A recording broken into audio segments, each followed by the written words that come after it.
नमस्कार. वेद हे नाव ऐकल्यावर आपल्या डोळ्यासमोर काय येतं? पूजा, यज्ञ, मंत्र, बरोबर? पण थांबा, याच्या पलीकडेही खूप काही आहे. खरं तर या प्राचीन ग्रंथांमध्ये विज्ञानाची एक विशाल दृष्टी दडलेली आहे. आज आपण वेदांमध्ये दडलेल्या याच वैज्ञानिक दृष्टिकोनाचा शोध घेणार आहोत. चला तर मग यात खोलवर जाऊया. चला, थेट हजारो वर्ष मागे जाऊया. ऋग्वेदातील नासदीय सूक्तात एक जबरदस्त प्रश्न विचारलाय. हे विश्व कसं निर्माण झालं हे नक्की कोणाला माहीत आहे? विचार करा, ज्या काळात जगाला निर्मितीबद्दल फार काही माहीत नव्हतं तेव्हाच हा प्रश्न विचारला गेला. हा प्रश्न अंधश्रद्धेचं नाही तर जिज्ञासेचं प्रतीक आहे. आणि हीच चौकस वृत्तीच तर विज्ञानाचा खरा पाया आहे. आणि खरं तर हीच गोष्ट आपल्याला समजून घ्यायची आहे. वेद हे केवळ पूजा अर्चा किंवा कर्मकांडापुरते मर्यादित नाहीत, तर ते निसर्ग, मानव आणि हे संपूर्ण ब्रह्मांड यांचं ज्ञान साठवून ठेवलेले प्राचीन ज्ञानकोश आहेत. ठीक आहे, तर मग सगळ्यात आधी आपण हे बघूया की वेदांना एक सर्वसमावेशक ज्ञान भंडार का म्हटलं जातं. पण एक मिनिट, इथे एक गोष्ट अगदी स्पष्ट करायला हवी. आपला उद्देश वेद श्रेष्ठ की आधुनिक विज्ञान श्रेष्ठ हे ठरवणं अजिबात नाही.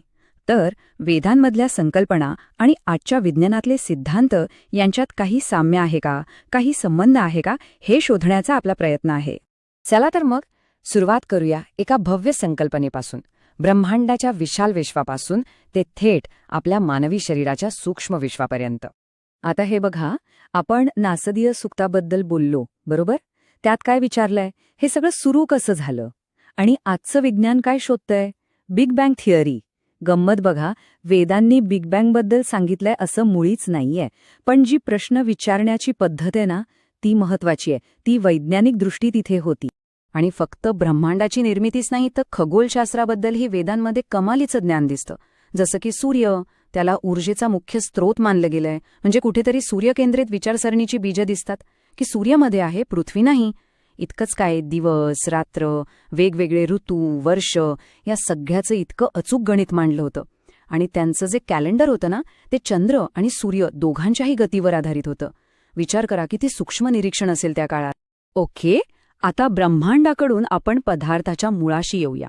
तुम्ही पंचमहाभूतांबद्दल ऐकलं असेलच. पृथ्वी, आप, तेज, वायू आणि आकाश. वेदांनुसार ह्या जगातली प्रत्येक गोष्ट ह्याच 5 मूळ तत्वांपासून बनली आहे. हे म्हणजे आजच्या मॅटर आणि एनर्जीच्या संकल्पनेचा एक प्रकारे पायाच होता. आणि याचं वर्गीकरण पण किती सोपं आणि तर्कशुद्ध आहे बघा. पृथ्वी म्हणजे काय, तर स्थायू, सॉलिड स्टेट. आप म्हणजे पाणी, लिक्विड स्टेट. वायू म्हणजे गॅशियस स्टेट. तेज म्हणजे ऊर्जा, एनर्जी किंवा प्लाझ्मा. आणि आकाश, आकाश म्हणजे या सगळ्याला सामावून घेणारी जागा, एक फील्ड. आहे की नाही कमाल? आता ऐका, ही गोष्ट तर तुम्हाला खरंच आश्चर्यचकित करेल. ऋग्वेद आणि अथर्ववेदात चक्क मानवी गर्भाच्या विकासाचे टप्पे वर्णन केलेले आहेत. आणि ते आजच्या मॉडर्न एम्ब्रिओलॉजीशी इतकेच जुळतात की विचारायची सोय नाही. यावरून कळतं की त्या काळात निरीक्षण शक्ती किती जबरदस्त असेल. बरं, बाहेरच्या जगाबद्दल तर झालं, पण वेदांनी फक्त ब्रह्मांडाचाच विचार केला नाही तर आपल्या आतल्या जगाचा म्हणजे आपल्या मनाचा आणि आरोग्याचाही तितकाच खोलवर विचार केलाय. उदाहरणार्थ, मनाचे 3 स्तर सांगितले आहेत. पहिलं मन, जे आपल्या इंद्रियांद्वारे माहिती गोळा करतं, म्हणजे आपलं कॉन्शियस माइंड. दुसरं बुद्धी, जी विचार करते, योग्य अयोग्य ठरवते, म्हणजे आपलं सबकॉन्शियस माइंड. आणि तिसरं अहंकार, म्हणजे मीपणाची भावना, आपला इगो. बघा, आजच्या सायकॉलॉजीशी किती जवळचं नातं आहे या संकल्पनांचं. आणि या मनाला शांत कसं करायचं, तणाव कसा कमी करायचा, यासाठी वेदांमध्ये ध्यान सांगितलंय. आज आपण ज्याला माइंडफुलनेस म्हणतो आणि मोठमोठे सायंटिस्ट ज्याचे फायदे सांगतात, त्याचाच हा मूळ पाया आहे. आता प्राणाबद्दल बोलूया. प्राण म्हणजे फक्त श्वास नाही, तर एक जीवनशक्ती. आणि इंटरेस्टिंग गोष्ट म्हणजे वेदांनी या एकाच प्राणाचे 5 भाग केलेत, जे शरीरातली वेगवेगळी कामं करतात. जसं की प्राण श्वसनासाठी, अपान शरीरातून नको असलेले घटक बाहेर टाकण्यासाठी, समान पचनासाठी, उदान बोलण्यासाठी आणि व्याण रक्तप्रवाहासाठी. म्हणजे शरीरातल्या वेगवेगळ्या सिस्टम्सचं किती बारकाईने निरीक्षण केलं असेल, विचार करा. आणि मग या सगळ्याला एकत्र जोडणारं शास्त्र येतं, ते म्हणजे योग. योग म्हणजे फक्त हातपाय वाकवणं नाही, तर आसन म्हणजे शरीर, प्राणायाम म्हणजे श्वास आणि ध्यान म्हणजे मन, या तिघांना एकत्र आणणारी ही एक कम्प्लीट हेल्थ सिस्टम आहे. पण थांबा, गोष्ट इथेच संपत नाही. वेदांमध्ये गणित, रसायनशास्त्र, पर्यावरणाबद्दलही खूप काही सापडतं.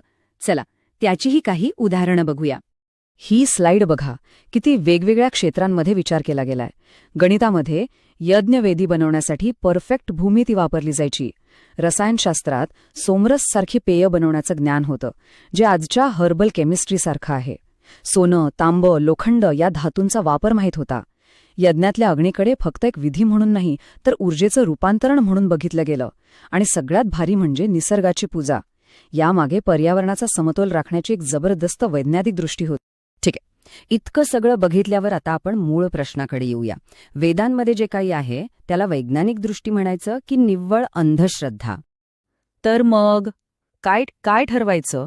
वेद म्हणजे विज्ञान की अंधश्रद्धा? याचं उत्तर आहे ना, ते त्यांच्या मूळ विचार करण्याच्या पद्धतीत दडलंय. फरक अगदी स्पष्ट आहे. अंधश्रद्धा काय सांगते? प्रश्न विचारायचा नाही, सांगितलंय तसं ऐकायचं. याउलट वैदिक दृष्टी काय म्हणते? प्रश्न विचारा, तोच ज्ञानाचा पाया आहे. अंधश्रद्धा आंधळ्या विश्वासावर टिकते, तर वैदिक दृष्टी तर्क आणि अनुभवावर भर देते. एकीचं मूळ भीतीत आहे, तर दुसरीचा पाया आहे समजून घेण्यात. म्हणजे खरा मुद्दा हा आहे की वेदांचं खरं विज्ञान त्यांच्यातल्या फॉर्म्युलामध्ये नाही, तर त्यांच्या विचार करण्याच्या पद्धतीत आहे. ती पद्धत काय आहे? प्रश्न विचारा, निरीक्षण करा, स्वतः अनुभव घ्या आणि डोळे झाकून कशावरही विश्वास ठेवू नका. अहो, हीच तर विज्ञानाची व्याख्या आहे, नाही का? याचा अर्थ असा बिलकुल नाही की वेद आणि आधुनिक विज्ञान एकमेकांचे शत्रू आहेत. उलट, वेदांना आपण विज्ञानाची तात्विक आणि निरीक्षणात्मक मुळं म्हणून बघू शकतो.